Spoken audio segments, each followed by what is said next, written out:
ಮಧ್ಯ ಒಂದು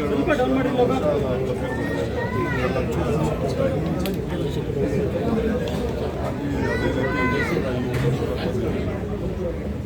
ಜಾಸ್ತಿ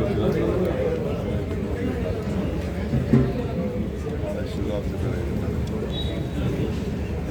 ಒಂದು ಈ ಪವಿತ್ರವಾದಂಥ ಕ್ಷೇತ್ರದಲ್ಲಿ ನನಗೆ ನನ್ನದೇ ಆದಂಥ ನಂಬಿಕೆ ಬೇರೆ ಶಿಕ್ಷಣ ಮನುಷ್ಯರಿಗೆ ಅವ್ರದ್ದೇ ಆದಂಥ ನಂಬಿಕೆಗಳಿರ್ತದೆ. ಆ ನಂಬಿಕೆ ಮೇಲೆ ನಾನು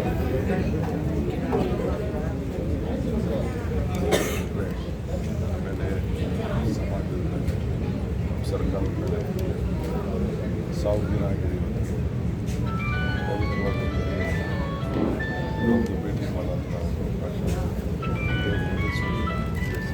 ಅಲ್ಲ ಅಜ್ಜಯ್ಯ ಸರ್, ಅಜ್ಜಯ್ಯನ ಆಶೀರ್ವಾದದಿಂದ ಮುಂದೆ ಕೂಡ ಒಳ್ಳೆಯದಾಗ